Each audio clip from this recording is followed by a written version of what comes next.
Hey everyone, today I'm going to be dissecting the human composition. So on the right side of the screen you got me, on the left side of the screen, which is right here actually, you got this pyramid that I made using Photoshop. I literally went in there, I went on Google, got this pyramid with 4 sections, and I made this thing that you can kind of read as we go along, or you can read it right off the bat. However, in this video, I'm going to be dissecting you. I'm going to let you know about you so that you know about who you are. And the most important thing in life is knowing yourself on all levels, physically, mentally, spiritually, and emotionally, because that's what gives you light into your life. So let's go ahead and get into this. The human composition. Again, I made this by myself, so I'm pretty proud of this. It started out with a Reddit post a couple days ago, and then I'm like, let me make a kind of visual version of it. So I did. As you can see, this pyramid is broken down into 4 sections, but what is the most important part of the pyramid is the root of it, the foundation of it. You can't have a fully functioning pyramid, you can't have a pyramid at all if you don't have a foundation to it. In other words, the foundation can exist alone, but the top cannot exist without the foundation. Interesting how that works, right? So check this out. There is 3 sections here that are non-physical: soul, emotional body, and mind. And the top section is body, aka your physical body. So we're going to start from the bottom, aka the top really, because it's the foundation, and go up. Let's start with the soul. This bottom fourth of the pyramid is the foundation for itself and the other 3 parts. It's therefore the most important part of the human composition. All sentient beings have it as part of their composition. So, hamsters, zebras, I guess, are fish considered sentient? I don't know, but fish probably have it too. Whatever, anything, humans, they all have it as part of their composition. This is the spiritual part of us. This is the soul. So I'm letting you know right now that you, watching this video right now, have a soul. The soul deals with a person's instincts, intuition, individuality, general direction in life, and one's free will. So what do I mean by instincts? I mean how you choose to do things that you do. You want to do this or you want to do that. Intuition has to do with your sense of feeling stuff out before, everything builds on top of it. You need instincts to move your body. You need intuition to feel emotion. You need, individuality and free will to think with your mind. So it builds off of it. Everything builds off of it.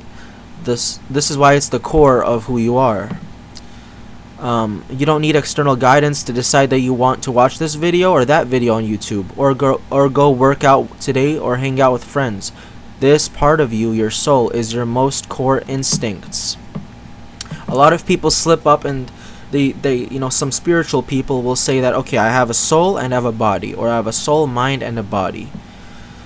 That's not complete. The truth is that yes, you are non-physical. As you can see, these are the 3 non-physical sides of you, but when you lose your body, you still remain these 3 things, and these 3 things are separate, but they are like a trinity that makes up who you actually are. The body is just attached to you. So before we go on to emotional body, let's read this little piece here. Notice how the bottom 3 parts are non-physical. These 3: mind, emotional body, and soul. This means they have no location. You can't find it anywhere. Form, you can't see it. And most importantly, they cannot die. Meaning, just like a body cannot help but die eventually, these 3 cannot help but live. Living things don't die. The body is flesh. It's dead. The physical body is an attachment to the non-physical entity. So when you get a body, when you incarnate, which you were before you incarnated, you were already your trinity. Before you incarnated, you existed, and you'll exist after your body dies. So think about death for a second. Losing your body, you still remain emotionally, spiritually, and mentally. You just don't have a body to operate in the world, but you still exist. In the physical world, that is. You still exist in the mental, emotional, and spiritual worlds. Alright, so that's the first part of the human composition. We're going to go on to emotional body now, and then we'll read this, and then mind, and then we'll read this, and then we'll finish off with the body. So emotional body. Notice how, by the way, emotional body comes before your mind. This is on purpose. Have you ever felt danger or thought to yourself, this situation is risky, or this person seems like a threat to me, before they actually do anything that can hurt you emotionally, or before anything manifests in the physical or in the mental, before you process anything that they do bad to you? That's because emotional and intuition comes before that. You can actually feel vibes before you have a reason for understanding why those vibes are there. This is why emotional is, in fact, second from the bottom and not mind. So let's read it. The second from the bottom part of you, the part of you that is of second most importance, is your emotional body. It deals with only emotions: fear, happiness, sadness, boredom, anxiety, calmness, etc. Any emotion you experience is due to your emotional body. That one is pretty simple. Any emotion you experience is your body. By the way, a lot of people, they say that, well, I'm just a soul, or I'm just a mind and a body. That is the spiritual people. Those who just say you're a piece of steak are way off. But emotional body is this human composition pyramid is meant to encompass all of, or rather talk about the whole of you. I'm not leaving anything out of you. If you can think of one other part of you that I haven't mentioned yet, leave a comment below that doesn't fall into any of these four. Or if you think you're not one of these, then tell me as well. Alright, let's read this part now. In the blue box. All parts of a human being are separate but interact with each other. Your overall wellness depends on the health of all of these. The human composition is, this is just a diagram or a blueprint of who you are. But the meaning of everything is that you have to be your greatest version. Health is what you're really seeking. Spiritual, emotional, mental, and physical. Let's read mind now. This one is my personal favorite. Next up is that which deals with logic and reason. This part of you is your mind. Doing math, figuring out how you will get to the event on time, and knowing stuff. These are examples of the mind being used. So, knowing stuff, right? Figuring out how you're going to get somewhere. Doing some logical thinking. Reasoning. These are all mind. And as you can see, emotional does interact with the mind. Physical does interact with the mind. If you do a lot of thinking with your mind, you might get tired physically. Or thinking about something may give you an emotional response. And it all starts with our free will and individuality. I didn't mention individuality much, but we are not all the same entity. That's what it means to be an individual, is to not be connected to anything else.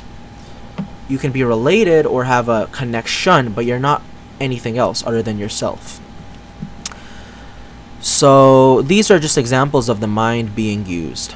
And finally, the most obvious, at the top of the pyramid. It's kind of ironic that it's a pyramid. You know how, like, if you stand far away from somewhere, you'll probably see the top of the pyramid first. It'll catch your eye first. If you're far away and you want to see a pyramid, you'll look at the top of it. So that's kind of the same thing in real life, where physically we're most obviously physical, and we can perceive ourselves for being physical more than we can even mentally, emotionally, or spiritually. But you can actually do an experiment, and I'm going to run you through an experiment right now after I finish reading this, and I'm going to let you tune in to see what you are in all of these individually. And I'll prove to you that you're a 4-part entity. really a three-part entity with a body attached to it. So your physical body and its use of the five senses of touch, smell, taste, see, and hear is your physical body and what its purpose is. So when you die, you don't cease to exist. You just don't have a body until you get a new one. If you didn't know, reincarnation is fact.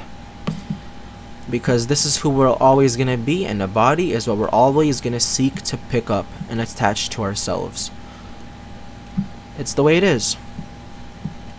So the final thing I want to do for the human composition diagram is I want to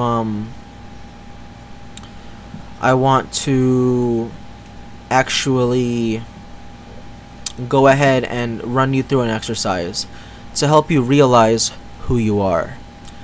So first of all, we're gonna start from backwards. We're gonna start from the body and go down to the soul. I want you to use any number of your senses to hear the audio that I'm speaking into your ears right now, to see the video still images that are making video on the screen, to smell what's around you, to touch the desk that you're sitting at, and to taste your tongue or your saliva. There you go. You used any number of your senses right there, and you proved to yourself that you are a body. Next, we're going to do mind. I want you to add 2 pizzas plus 2 pizzas in your mind, and let me know right now through the screen or whatever. Tell yourself how many pizzas are left. If you have 2 and then you get 2 more pizzas, how many do you have left? The answer is 4. See, that visualization that you did of the pizzas and the math that you did to get to the number 4 is one of many examples of you using your mind in your life. That's what the mind is. Again, it might have reminded you of the taste of the pizza, or how pizzas make you feel, or you have some kind of emotional affiliate or some kind of affiliation you have with pizzas emotionally. But like some kind of association, rather, not affiliation. You have an association with pizzas. But that's emotional. The actual pure logic and reason part of that was mental. Next, I'm going to do an emotional experiment. I want you to ask yourself how you're feeling inside of you right now. Do you feel happy? Do you feel anxious? Do you feel jittery? Do you feel maybe empty inside? Think of the one word that that is most descriptive of what you're feeling right now emotionally, and say it out loud. So whatever you said, that's your emotional body. Notice how it's not your logical thinking mind, it's not even your flesh. Alright. And the soul. The soul is the most hardest to prove, but it has a lot of parts to it. For example, it has individuality, which is of course the fact that you can control only yourself. You are an individual. It has to do with intuition. It has to do with instincts. It has to do with you choosing to watch this video this far into it. And it has to do with your general direction in life and your free will. So if you can prove to yourself that you have a direction in life watching this video, if you can acknowledge that to yourself, and that you have free will, and that you're an individual, spiritually, conjoined twins do not disprove this theory or anything like that. The point is that you have an individual soul, and you have instincts and intuition, and you act from the soul first and foremost, and everything else goes from there. This has been the human composition. If you want to download this image, I'll put a link to it in the description below. I appreciate you watching. Have a good one.